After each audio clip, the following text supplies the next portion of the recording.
আসসালামু আলাইকুম, আশা করি আপনারা সবাই অনেক ভালো আছেন। বাংলাদেশ মার্কেটে খুবই সুন Realme PAD Mini এই ট্যাবটা লঞ্চ হতে যাচ্ছে এবং আমাদের চ্যানেল থেকে আপনারা ফুল রিভিউ ভিডিও দেখতে পাবেন। এই ট্যাবটাতে Projukty সিরিজের প্রসেসর রয়েছে এবং তার পাশাপাশি যারা মোটামুটি বাজেট রেঞ্জে অনলাইনে ক্লাস অথবা অনলাইনে মিটিং করার জন্য কোনো একটা ট্যাব খুঁজতেছিলেন তাদের জন্য আই হোপ এটা মনে করি একটা গুড সলিউশন হিসাবে আসতে যাচ্ছে। তবে প্রাইসটা হতে পারে অনেকের ভালো লাগবে না। যাই হোক, এটা আমরা খুবই সুন যখন লঞ্চ হবে তখন আপনাদের কাছে শেয়ার করবো এবং রিভিউ ভিডিওতে আপনারা সব কিছুই জানতে পারবেন এই ট্যাবটির ব্যাপারে। দেন আমাদের আজকের দিনে সেকেন্ড টেক নিউজটা হলো MIUI 14 খুবই সুন আসতে যাচ্ছে। এক্স্যাক্ট ডেটটা আমরা জানি না। Xiaomi 12 সিরিজের ফোনগুলো দিয়ে সবার আগে MIUI 14 আসতে যাচ্ছে। যদিও MIUI 13 আসার পর অনেক ফোনের প্রবলেম হয়েছে, অনেক ফোনের প্রবলেমটা সলভ হয়েছে।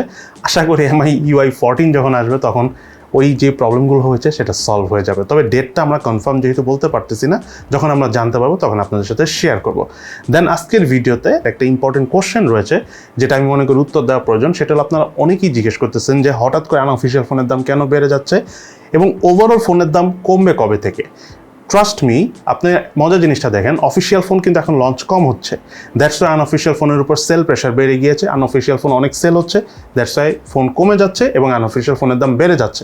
মূল কারণটা হলো বাংলাদেশে ফোনের দাম বাড়ার এখন অন্যতম একটা ঝামেলা হয়ে দাঁড়াচ্ছে। সেটা হলো যে আপনি ফোন বিক্রি করার পর চাইলেই আপনার বাইরে থেকে এনে আবার ফোন সেল করতে পারছেন না, কারণ বাংলাদেশে ইম্পোর্টের ব্যাপারে একটু কড়াকড়ি হয়ে গিয়েছে। সো অফিসিয়াল ফোনগুলো যেমন এই ঝামেলায় পড়ে ফোনের দাম অনেক বাড়িয়ে দিয়েছে, সিমিলারলি আনঅফিসিয়াল ফোন কোম্পানি যারা সেল করে থাকে, দোকানদার যারা সেল করে থাকে, তারাও চাইলো এখন আসলে ধরেন না, এমন হলো না যে আপনি একবার 100 ফোন সেল করলেন, পরের দিন আবার 100 ফোন কিনে এনে সেল করবেন।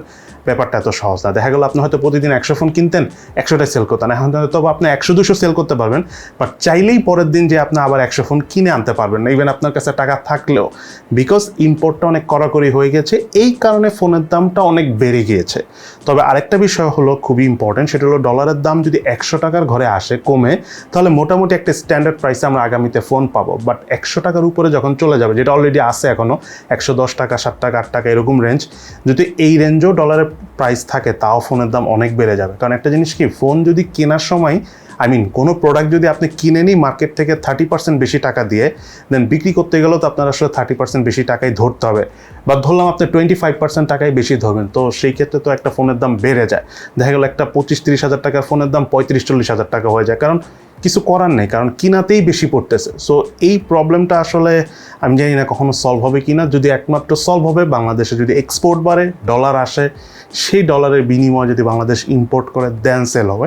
আদারওয়াইজ বাংলাদেশি কোম্পানিগুলো যদি কখনো কোনো ফোন তৈরি করতে পারে, সেই ফোনগুলো হতে পারে কম দামে সেল হবে। আমি এখানে বাংলাদেশি কোম্পানি ফোন তৈরি করবে বলতে আমি সব কিছুই তৈরি করা বলতেছি, জাস্ট ইম্পোর্ট করে এনে অ্যাসেম্বল করে স্ক্রু টাইট দিয়ে মার্কেটে ছেড়ে দেওয়া ফোনগুলোর কথা বলছি না। সো এই হলো আমাদের আজকের ভিডিও। সবাই ভালো থাকেন, সুস্থ থাকেন, ইনশাল্লাহ দেখা হবে ফিউচারে।